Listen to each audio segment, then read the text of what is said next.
파업을 하게 되면 삼성이 아니라 국가의 타격을 받는다. 국가의 타격. 네, 여러분, 삼성 그리고 반도체, 이것은 우리나라 이 반도체가 말이죠, 우리나라 주식 시가총액의 절반입니다. 여러분, 우리나라 주식 전체의 시가총액의 절반이 반도체입니다.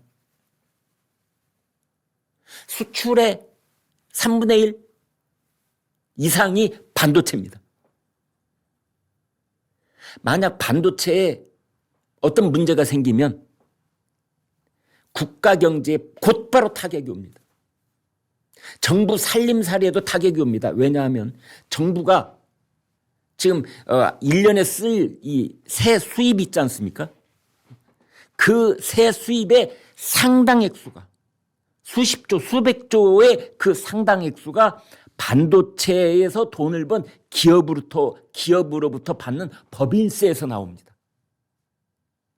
그런데 만약 반도체가 타격을 입으면 나라 살림에 바로 결정적인 영향이 오는 겁니다. 이 정도의 세금이 들어올 거라고 생각했는데 그 세금이 안 돌아버리기 때문인 거죠. 지금 반도체는 반도체고 또 우리나라 그 바이오 업계의 1위 업체죠. 삼성 바이오 로직스, 삼바라고 줄여서 하죠. 삼성전자는 삼전, 삼성 바이오 로직스는 삼바 이렇게 부르는데 거기가 5월 1일에서 5일까지 닷새 동안 파업을 하고 오늘부터는 이제 파업이 끝나서 근무에 들어가 있는데 오늘부터는 준법 투쟁을 한답니다. 준법 투쟁. 이 바이오 업계는요, 그 업무 특성상 하루 24시간 돌아가야 되고 365일 이 영업을 이 공장을 가동해야 되는 그런 경우가 많습니다. 그런데 준법 투쟁을 한다는 것은 이제 아침 9시에 출근해서 저녁 6시에 퇴근. 야간 근무 없고 휴일 근무 없고 이제 이렇게 하겠다. 이런 것 같아요. 그다음에 삼성 바이오로직스의 노조에서는 앞으로 세계의 기계나 기술을 도입할 때는 반드시 노조의 허락을 맡아라. 이렇게 요구 조건을 내걸고 있습니다. 가령 로봇을 쓰겠다. 또는 뭐 인수합병을 하겠다. 이럴 때 전부 다 노조의 허락을 맡아라. 어떤 공장에서 생산 라인에서 사람이 필요 없고 전부 다 로봇이 거기에 투입이 되면 이걸 다크 팩토리라고 부릅니다. 어두운 공장이라는 말이죠. 깜깜한 공장. 사람이 없으면 조명을 밝힐 필요가 없잖아요. 전자신호로 해서 로봇이 다 움직이는 거니까. 그래서 로봇만으로 운영되는 공장을 다크 팩토리라고 하는데 이제 이 무인 공장 여기에 이걸 도입할 때는 반드시 노조의 허락을 맡아라. 현대차 노조도 그런 적이 있습니다. 휴머노이드 로봇 아틀라스의 공장 투입에 대해서 노사 합의 없이는 단 한 대의 로봇도 투입할 수 없다. 이 삼성 바이오로직스는 지금 창사한 지 15년 됐습니다. 그런데 노조는 임금을 14%, 경력금을 3천만 원, 그다음에 영업이익의 20%를 성과급으로 내놔라. 회사에서는 임금 인상을 6.2%를 제시를 하고 있다고 합니다. 삼성 바이오로직스는 우리나라 기업 중에서 효자 기업입니다. 지금 해마다 영업이익이 그리고 매출이 가파르게 상승하고 있는 그런 기업인데요.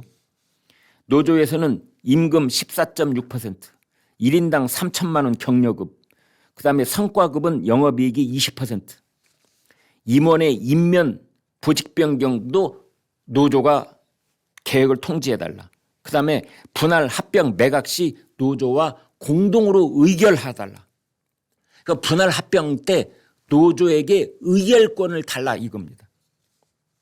그다음에 신기계 기술을 도입할 때도 노조가 동의를 하도록 하라. 이제 이런 겁니다.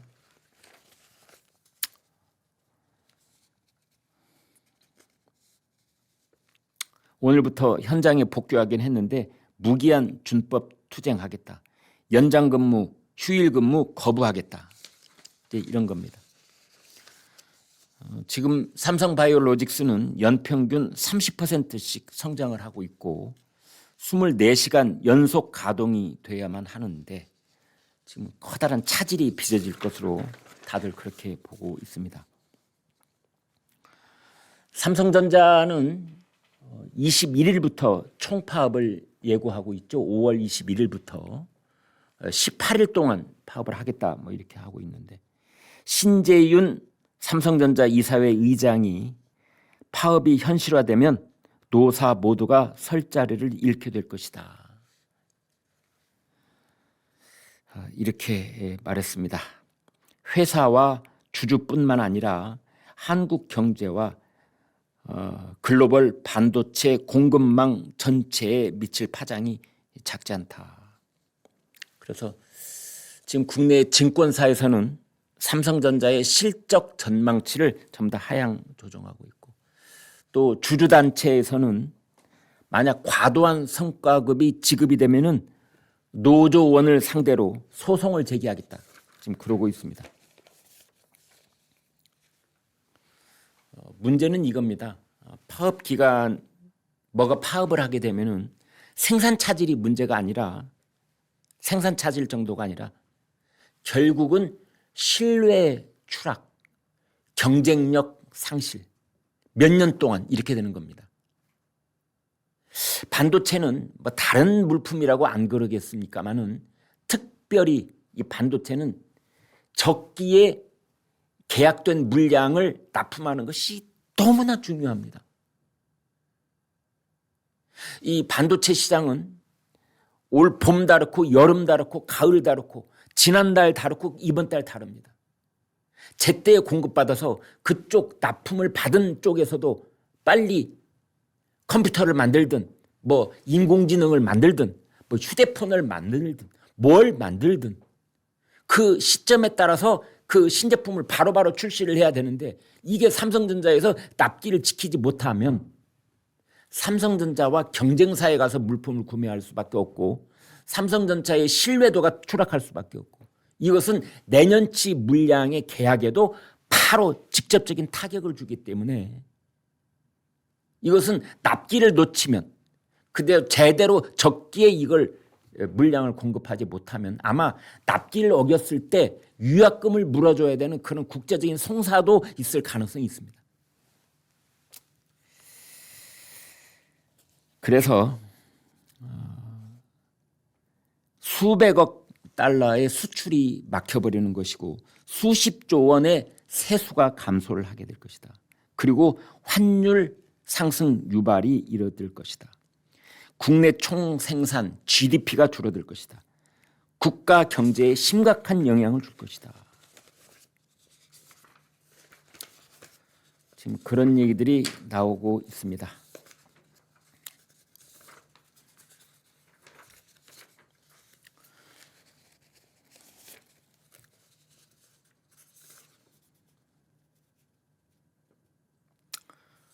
조선일보 사설은 반도체가 한국 수출의 37%, 주식시장 시가총액의 절반을 차지하고 있는데 큰일 났다. 삼성전자 노조가 단기적인 실리에만 매몰되지 말고 미래 경쟁력과 산업 생태계, 공동체의 상생을 함께 고려하는 성숙한 판단을 하길 기대한다. 조선일보 사설은 이런 제안을 또 하기도 했습니다. 이 성과급을 지금 15%를 달라고 그러는데 그걸 현금으로도 줄 수 있고 주식으로도 줄 수 있는데 주식으로 주는 방법을 생각해 봐라. 단 주식을 받아가지고 노조원들이 주식을 바로 시장에 내다 팔아버리면 지금 현재 주주들한테 악영향을 끼칠 가능성이 있으니 그걸 주식으로 주되 받은 주식의 가령 20%만 1년 뒤에 매각할 수 있다든지 나머지 30%는 뭐 5년 뒤에 매각이 가능하다든지, 전량 매각을 하기 위해서는 뭐 7년 이상 기다려야 된다든지, 이렇게 자신들이 받은 주식의 그 시점별로 매각할 수 있는 분량을 할당을 딱 정해진 나서 주식으로 성과급을 공유하는 것은 그런 방법을 한번 해보는 게 어떻겠느냐. 삼성전자와 경쟁 관계에 있는 대만 TSMC에서는 그 비슷한 방법을 쓰고 있다라는 제안을 한 적도 있습니다. 트럼프가 보낸 2차 청구서, 이란이 쐈다, 한국도 참전해야 한다, 중동 사태 이야기입니다. 그 한국에서 가장 큰 해운사가 있죠. HMM. 여기 소속 화물선 나무호입니다. 그 배 이름이 나무입니다. 이게 페르시아만에 있었다가 그게 이제 그 호르무스 해협 쪽으로 접근을 하고 있었는데 정박 중이었습니다. 그런데 지금 이제 화면에서 보시는 그 이란이 설정한 이 안으로는 들어오지 말라고 한 그 부근이었던 것 같습니다. 조금 못 미치는. 이제 거기에서 우리 정부에서는 이제 원인 미상의 폭발 사고가 있었다라는 것이고, 미국 쪽에서는 이란 쪽에 공격을 받았다, 이제 이런 건데요. 뭐 선체에 구멍이 났다거나 파손이 됐다거나 이런 건 아니고 화재가 발생했는데 화재는 진압이 되어 있는 상태입니다. 그래서 지금 두바이 항으로 예인선이 마련되는 대로 두바이 항으로 와서 거기서 이제 수리를 거칠 것으로 그렇게 보고 있는 상황입니다. 여기서 핵심은 이겁니다, 여러분. 이게 핵심 포인트를 말씀을 드리겠습니다.